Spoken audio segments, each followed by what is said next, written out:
Namaste my fellow strikers, Holy Materia here, back with another Shinobi Striker video. Today we're going to be talking about the best attack DLC, so let's get right into it.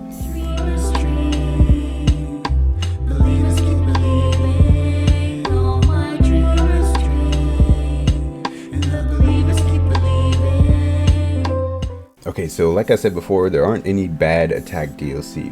All of these are good, and they'd be like, most of them will be in the top 3 in any other class, besides maybe the one at the very bottom here. So let's start with Killer B coming in at number 7.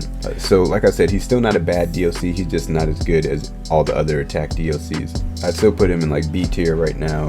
He's got his acrobat technique, which is good for defensively minded players, good on base or defending flags, and they keep buffing it, so it's getting better and better. And he's got Octopus Hug, which used to be his best move and one of the best attack moves in the whole game, but since restriction damage was nerfed, it's not nearly as good as it used to be. But it's still kind of making a comeback with some new builds because of the more recent DLC. And then his ultimate is probably the worst ultimate out of the attack DLC, but it's still not terrible. So he goes into a transformation where he gets some buffs, and then he has a second input that he doesn't attack, but it's not as good as the other attack DLC.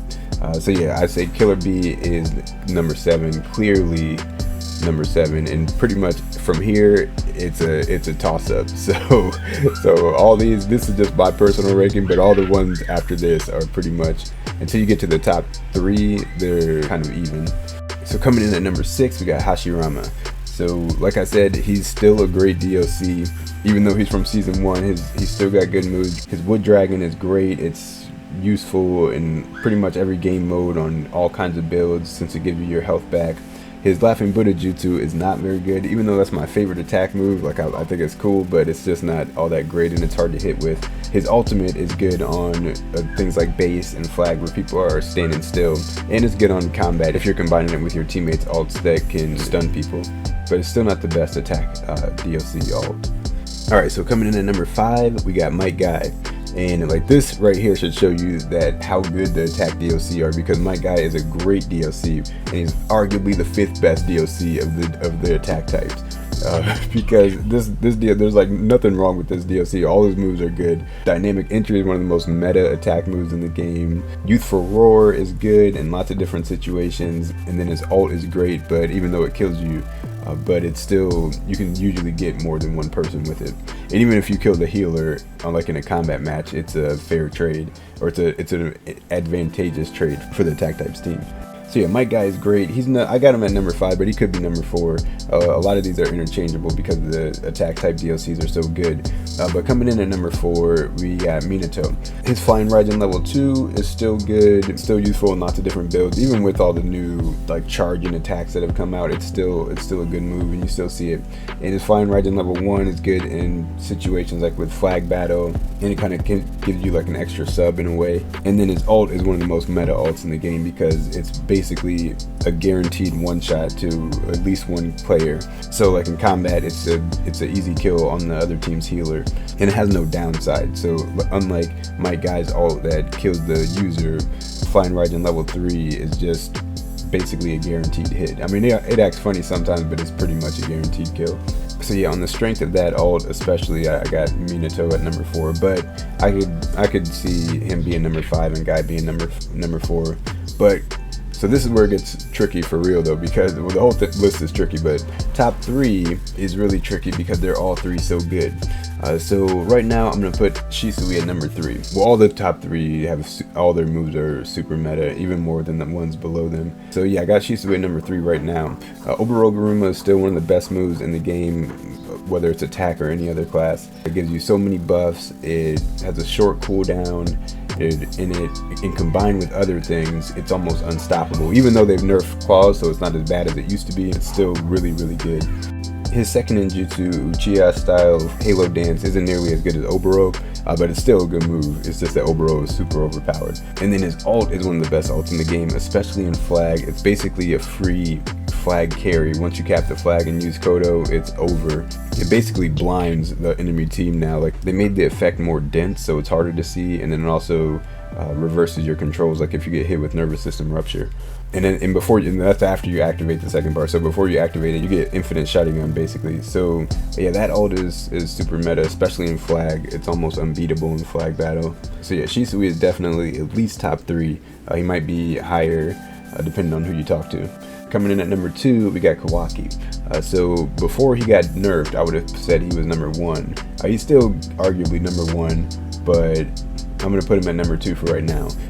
Because Strange Taste got nerfed recently, so it's not completely broken like it was when he first came out, but it's still really good. Like it charges your ult at like a fair rate now, whereas before it was just like way too strong. And then Imperial Wrath is probably the most meta attack ninjutsu in the game right now. It's still completely broken. They haven't really nerfed that one. Hopefully they will eventually, but it's the thing that all attack types are running right now who have the DLC. So yeah, it's probably the best attack ninjutsu in the game.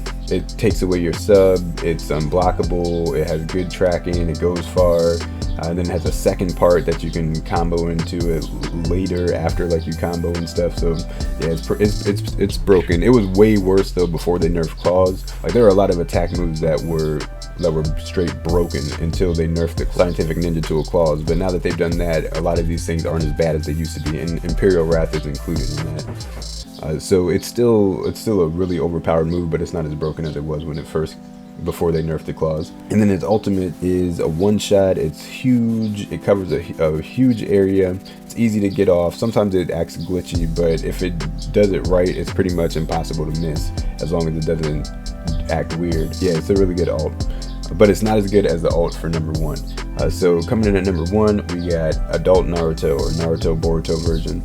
I still say he's the best attack DLC overall because he has no weaknesses. All his moves are great and they're all meta and they're all great on every game mode. So we got Rasen Rampage and Twin Impact. Both of those moves are great. They both counter Water Pillar, Sand Shield. They can get through the rib cage now because they don't break guards anymore. Now they go through guards. So because of that, because they ignore guards, now it gets through ribcage. So these moves are good on every game mode, and there's all kinds of builds and combos that you can put together with these moves that are impossible to escape because they lock your sub. So they're both great, especially in certain situations. Like Twin Impact is amazing on base battle and defending the flag, but it's also good on combat because you can still combo it into your normal attack strings or combo it with other jutsu. And then I still say that Adult Naruto has the best ultimate in the game. Kurama Link mode is the best attack ult, and it's probably the best ult still in the whole game.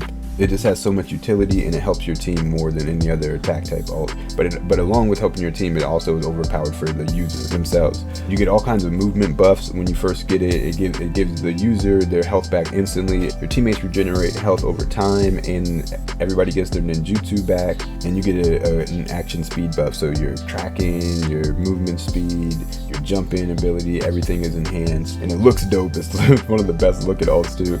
And then you can activate the second part and do an attack that one-shots every class besides defense types. So I still say that's the best ult because it has so much utility and it's really strong for the user, like when it comes to how high the attack power is too. But it also is just like one of the ults that helps your team the best for attack types. So yeah, I still got Adult Naruto coming in at number 1, but the top 3 are debatable. I think you can interchange those. And also 6 through 4 you can kind of interchange, but Killer Bee is definitely the worst, and I wouldn't put Guy, Minato, or Hashirama in the top 3 for sure. And yeah, in the top 3 I could understand a debate between those, but yeah, let me know what you guys think. Who's your favorite attack DLC and who do you think is the best? Let me know down in the comments. Thanks for watching, guys. If you enjoyed the video, be sure to hit that like button, and if you'd like to see more content like this, be sure to subscribe. I'd really appreciate it. And if you want to help support the channel, you can check out the new Holy Materia merch, links in the description. And this video has been done in collaboration with NordVPN. You can get an exclusive NordVPN deal if you follow my link in the description. It's risk-free with Nord's 30-day money-back guarantee. I use NordVPN whenever there's a game or a streaming service that's not available in my country, because you guys know I live in the Philippines, but it also offers amazing cybersecurity. But yeah, check that out if you want to help support the channel. Appreciate you guys. I'll see you in the next one. Everybody stay safe out there. Peace and love.